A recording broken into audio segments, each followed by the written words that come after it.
No. No. Just close that door for me. What am I Close that door, please. Thank you. Stay. What'd she say? Nothing. Good morning. All right, everybody, we'll begin right away with questions. And the first question will come from second row center. Bless.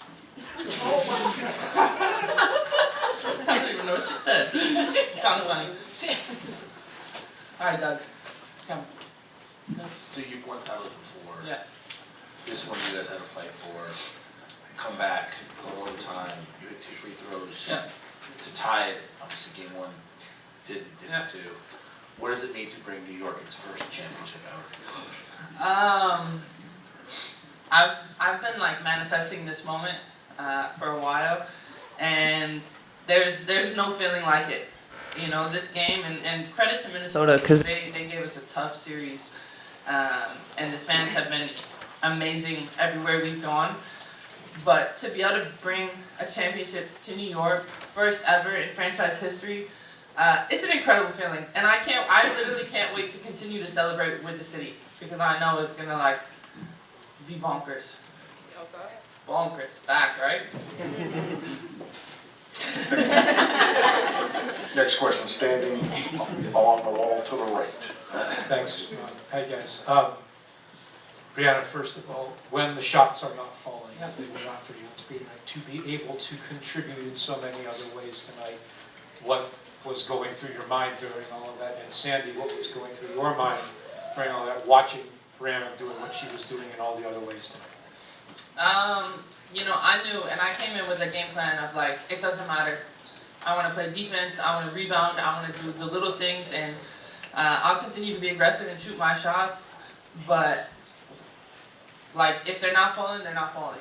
And I'm not going to let that affect the way I do things, so continuing to be there for my team. And I feel like, Doug, I didn't talk about this, but before I made the free throws, I missed 2 free throws. Yeah, it's fine. Because I was like, no, I can't do this again. I can't. I have to be here. And Olaf, him and I have talked about like being a python, where it's like, you know your moment when to strike. And at that moment, I was just thinking about being a python. Good job. Yeah. Listen, everybody want to be a python. Oh, and yeah. Next question. And oh, sorry.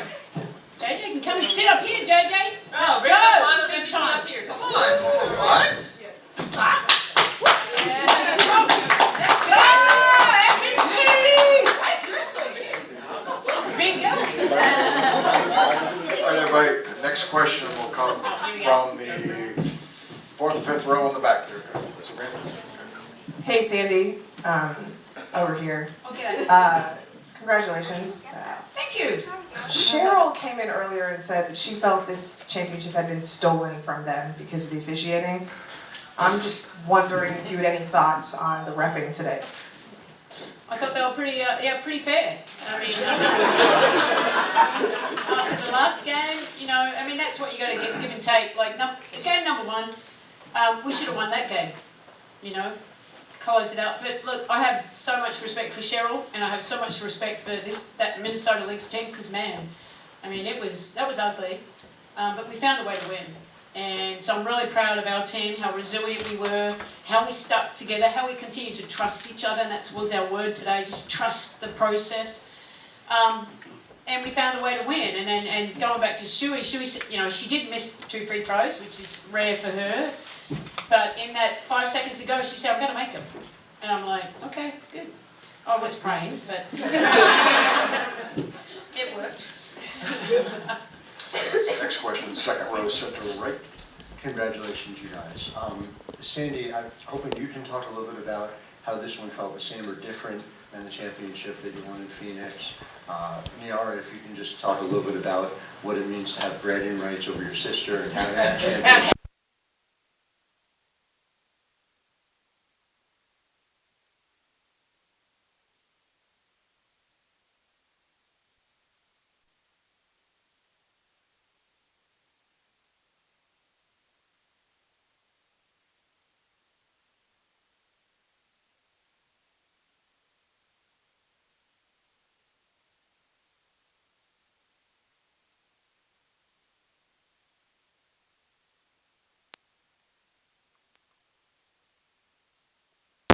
and only the last game was tight. When BG was out. This has been a grind every single game, and there's things we could have done better too, but we never strayed away from who we are as a team. I never strayed away from who I am as a coach. And I think I just love these ladies here, and they're amazing humans. They're fun to coach, but it's the same feeling. That was a great team, a very connected team, and so is this team. And that's what I've said in the media a lot, haven't I? I said this feels like the 2014 team that I coached, and I'm just so happy, for everyone, this organisation, but particularly these players that we win today. Bragging rights. Oh, I don't know if they're bragging rights. This ring is for my whole family, basically, specifically Sato. She's been with me every step of the way, has been in my corner through ups and downs, and I've had a lot of downs in my career. But yeah, this ring is for her as much as it is for me. For me, man, I'm just happy. I'm just really happy. And I'm really just trying to take in the moment and just enjoy every aspect of it. So I'm just up here smiling and thanking Jesus and thanking my teammates and just enjoying the moment, man. All right, I do see about a dozen people with hands raised. Please be patient. We'll get to as many as we can. Our next two questions will come from the second row to the right. Sandy, Nyara played incredible today. She had a good finals, but she played incredible. She came in and scored 9 points in a 10-minute stretch in the second half. I wondered how can a performance like that lift a young player like her going forward? And on press row we were all like, wow, holy Nyara Sabally. Were you having the same reaction on the bench? No, I prepared her at halftime. I just felt going with a bigger lineup. I said, okay, be ready, we may go for a big lineup. Okay, so Nyara, you're coming in. I just thought what she brings, she has that X factor. Her ability to make one-on-one plays, to rebound the ball, to play great defense. All of it, and then to finish plays. So I prepared her, really, really proud of her. I know she's had a lot of adversity over her career, but the biggest game of her career, and she really rose to the occasion. And for a young player, that says a lot about her. The future is pretty bright. And can I say something? You certainly can. Thank you. I think what's incredible about Nee is the fact that if you look back at the semifinal series, she didn't really play. And then she stayed ready and knew that in the finals, her time would come. And she continued to stick with it. And when we needed her most, because you were the X Factor tonight, Nee. Because, listen, we were tired. We were trying to do whatever we could. We needed, a spark, and she was that. So she just continued to trust the process, and we're so proud of you, Nee. So proud. Thank you. Yeah. Second row to your right. Deutschland. Germany. You got two Germans Yeah, up here. expression in Deutsch. Yeah. For JJ and Stewie, you guys were the first to hug each other right as the buzzer was going off. And I know JJ, you were the first domino to fall. That got this whole, super team thing going. So just, if you could each talk about that moment and what that was like for each other and how you were able to fulfill the goal you set out to when you decided to come to New York last year. Look, when I hugged Stewie, I literally was just sobbing in her ear. I didn't say not one word. I was just crying the whole time. Just so happy to be able to win and to do it with her. And we talked about it so much of coming together and what we envisioned and what we wanted to do in New York and what we could do, and to be able to pull it off and accomplish a dream. And it's so freaking hard to do.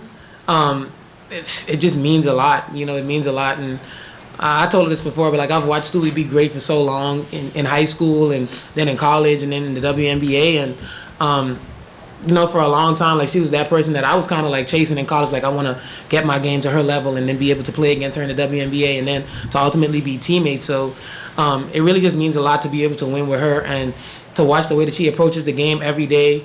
The way that she leads our team, because she is our leader, and we look to her in tough moments. And so it just really means a lot just to have everything come together and to be able to win together. Okay, next question, standing in the... I think that First, I had to bring the ball over half court because I didn't want to get an 8-second violation. But then, like, I think it was picture perfect to be able to embrace JJ, and really what I was saying was, like, she led us. You know, her dominance in the paint, on the boards, like, help side defense, everything that we needed, she was there. And she had to wait a while to get to this point, like, to get to the finals and to win a championship. But the wait was worth it. Definitely was. I almost swore. Definitely. The wait was so much, like, so worth it. And we talked about it 2 years ago, you know, when it was free agency. We wanted to come together, and you look back, and me, JJ Sloot, we all came here to win a championship. And, you know, last year we lost in the finals, but look, we're here. Look at us. We're now. here. Look at us now, baby. Can't wait to celebrate. Listen, I don't know. See me at the parade. Right. Ron, how much longer we gonna do this? There's no practice tomorrow, so Yay! Yeah, no practice. next question will come from the back of the room by the exit sign standing. All the way in the back. Benjamin! Yeah, thank you. Sandy, for you, along those lines, just thinking back to the 2022-2023 offseason, just what do you remember about when JJ got traded to New York and when Stewie decided to sign and Stu decided to sign, and how rewarding is it to have those conversations manifest in this moment right now?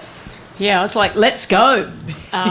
You know, I've won one championship. I've been in many finals and competed for so long. It's hard to win because this league is so good, and you need a little bit of luck on your side, but you also need talent.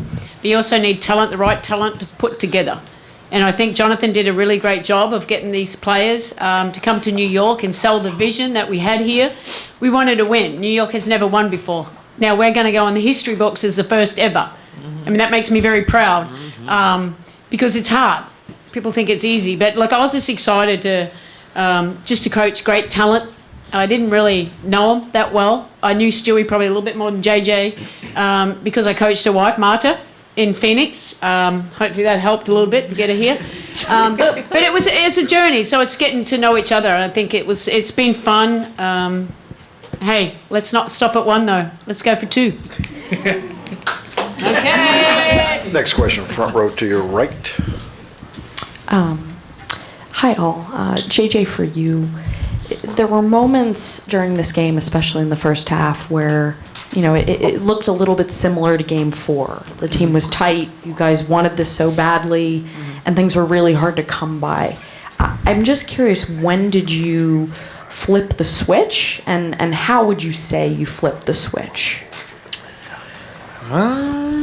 I'm not really sure exactly when we flipped the switch. I just remember just like weathering the storm, and us really talking about making sure that like we kept our emotions in check and that we just kept executing and that it was going to be a grind. And I think we, obviously we came out with the win, but I don't really remember an exact moment where like the switch was flipped. Do you remember a moment? Overtime. Oh, there you go. Overtime. Yeah. But it wasn't my question, so I'm not Hey, answering. but how big was Leo's three in the corner? There you go. Hey, every time, this is a fact though, I'm going to tell you it's a fact, okay? Whoever scores first in overtime usually wins. Yeah. I was confident after that. Next question, fourth row center.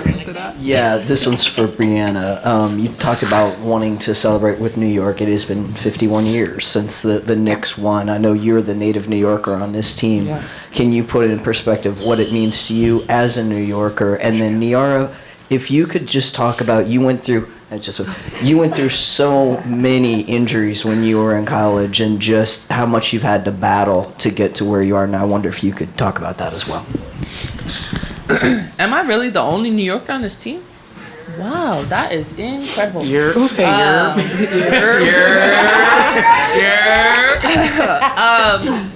honestly, like, winning in Seattle was amazing, and nothing takes away from that. But to be able to bring the first ever to the Liberty in the first in 51 years, like, you guys know, my first WNBA game I ever went to was at MSG, was the Liberty.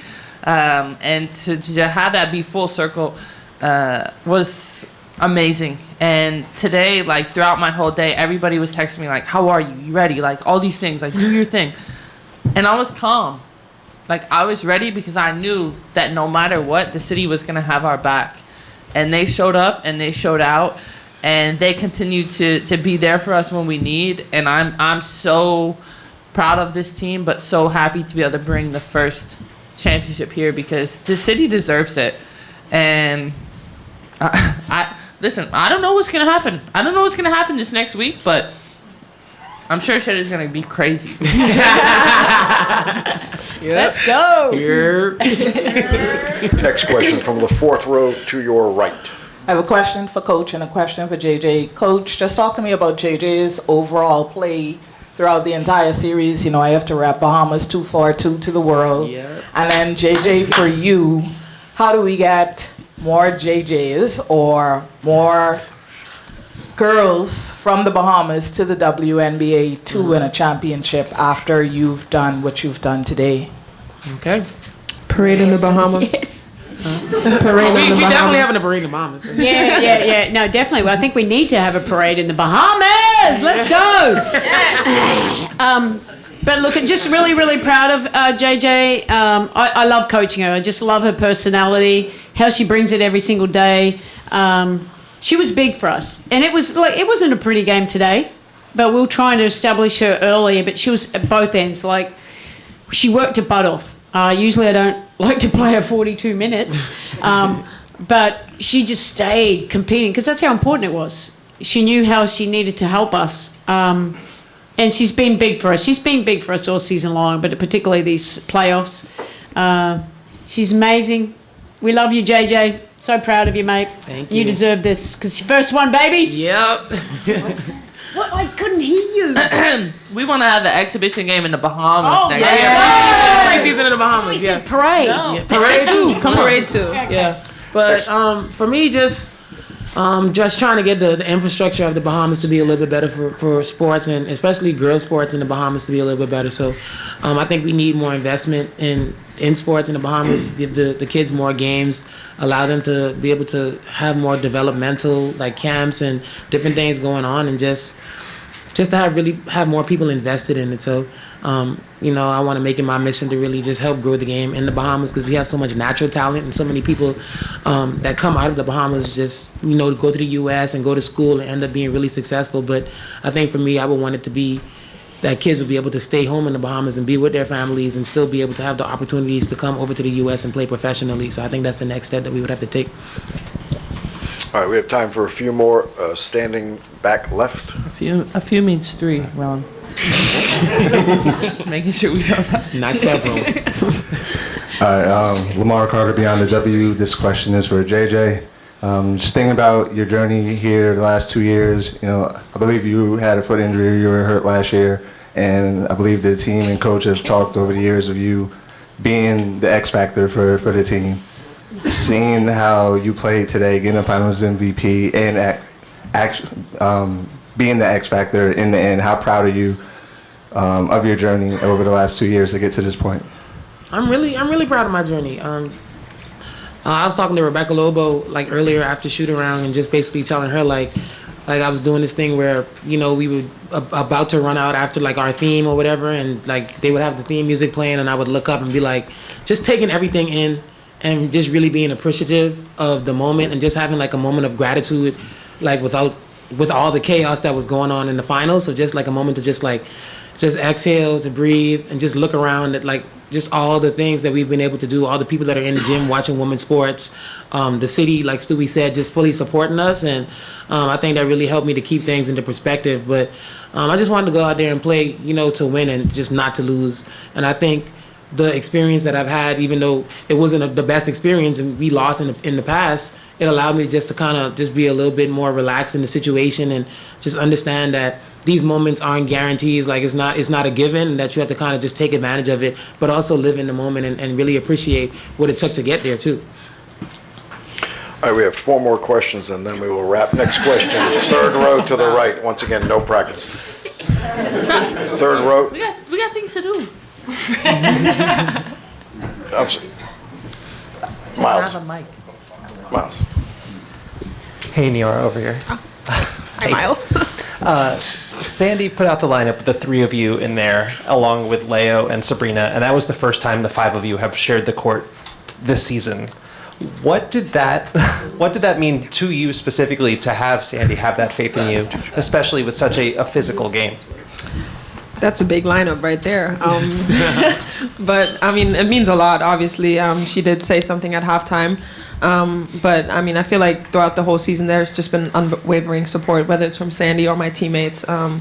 And just in general, everybody in this organization has always kind of believed in me, which, I mean, means so much. I mean, they drafted me knowing I had to sit out a year. That just shows how much trust they have in me. And I feel like this whole season, every time I'm on the floor, my teammates have my back, tell me to just keep going, work hard. And yeah, it's just, I mean, it means the world to be able to have players like Stewie and JJ, who I've looked up to my whole career, be my teammates and now win a championship with them. Like, that's something I will remember forever. Next question, front row to your left. Bill Roden with ESPN Landscape. I'll make this quick, and I've got things to do. She's fine, don't worry about it. First of all, congratulations to everybody. This is great. But I'm just curious. 3 months ago, Paris seems like it's almost 10 years ago, but you just won a gold medal. I'm just curious if you could contrast how you felt, the emotions you felt then and now. It seems like it's not on the same planet, but I'd just like to hear from you. It's honestly, it's really hard to compare the Olympics to this moment, especially with Team USA because of the Olympics. Like, we were going for 8 straight gold medals. Like, the pressure is insane, but also the pressure of bringing a championship to the city that has never had one, especially in the WNBA, has been a lot. But I don't know. This is something that I think I'll be remembering forever, and each Olympics I also remember forever. But the time together is so short, like it's 3 weeks. But like, this is my team. Like, this is my squad, and we continue to go to battles together. And with the Olympics, like, you come together for a few days, you have practice, then you go and you play exhibition games against Germany in London. And it's hard to build that chemistry and stuff, but like, you just know your Team USA. And here now we're New York Liberty. And I don't think I answered your question, but each one is really special, and they're not comparable. This one? Yeah, this is more personal. Just because I'm from New York, like, I'm from upstate. Here we go, and I came here for a reason, and that's to win a championship. Thank you for that. Next question, fourth row center. Congratulations. I'm Lauren with the 9450. Nyara, you were 1 point away from scoring your season high in the biggest game of your life to date. Discuss how this experience so early in your career will help shape you into an even better player. And just how do you mentally stay ready when your number is called? Yeah, I mean, it's just the... We're thinking in German, sorry. Gonna speak German? I don't know. No, it really is just like the mental preparation of staying ready and being locked in, knowing that whenever you have, like, whatever minutes you get, that's what you get, and you need to be ready to go on the floor, because our team has such a high standard, and really to be able to live up to that, you have to be mentally ready. Otherwise, you'll just kind of hurt the team in the long run. But with great teammates like that, it's kind of easy to just get on the floor and leave it all out there, because my role is pretty simple. Run the floor, get rebounds, and maybe shoot some buckets. But they make it really easy. A few buckets. They make it really easy for me, and it just, like I always said, there's so much talent on the floor, and just being able to bring something to that, it's just something everybody dreams of. This, Breanna, will be our last question. Yeah, let's go. That's what I'm talking about. Second row to the right. Congratulations to all of you on the championship. If there is in fact a parade tomorrow, is it possible, Coach, to write me a letter for school? Tomorrow is crazy. What was the question, Peppa? Is it possible maybe to write me a letter for school tomorrow? Because I feel like that's Peppa, we something got I have to you. be part of. Yeah, Thank you. Thank you. I appreciate you. But it's not tomorrow. Okay. Thank you. In all seriousness, I want to thank you for bringing a championship to New York City. 4 generations of my family have been fans of the Liberty, have been going to games, and I've been going to games since I was 2, and that's a big reason of why I'm here in this room today, so thank you for making this happen. My question is actually about halftime, because it seems like a sort of flip was switched then. What was the message from player to player, and then Coach, what did you share? Look, I just went in and just told them what I saw and what we needed to do, the adjustments. And obviously, I didn't think we were playing with the right amount of urgency. Things were a little too easy for them. And so I just, encouraged them, hey, let's go. 20 more minutes. And then I talked about the big lineup. Be ready for the big lineup. I just thought, I was thinking that all day today, and if things are going hard, we're fatigued. It's been a grueling schedule, 5 games, and that's a tough team, and just the way that they make us work really hard. So I kind of prepared Nyara in that regard, and I'm very thankful that it worked well for us. I'll talk for the players. Yes, please. Yes. I think what we said was Minnesota, they had 34 points at halftime. Our offense wasn't coming easy, but eventually it was going to come through. Continue to shoot your shots with confidence, but if it's going to be an ugly game, we will win ugly. And know that we've talked about first 5 minutes, whatever. No, third quarter. Third quarter is going to be our quarter, especially with the city behind us, the fans behind us, and we came out, continue to execute, and I think throughout the entire game, we talked about coming together, huddling, talking about schemes, making sure everybody's calm and confident, and we did that. Yes, we did. And, whether we were down at half, the score was so low. The WNBA needs to figure out rest days in between all these games. I'm just saying. Yeah, game 7. Oh my God. Game 7, nice. Hopefully we have more time. But basically, we knew we had more in the tank to give, and 20 more minutes for the end of the season, and that's it. And I felt because I was just thinking about today, and it's whether we win or lose, we want to put it all on the line, because last year when we lost, there was more in the tank, and this year that wasn't happening. All right, I'm sorry we weren't able to get to everybody, but thank you, JJ, thank you, Nyara, thank you, Sandy, and thank you, Breanna.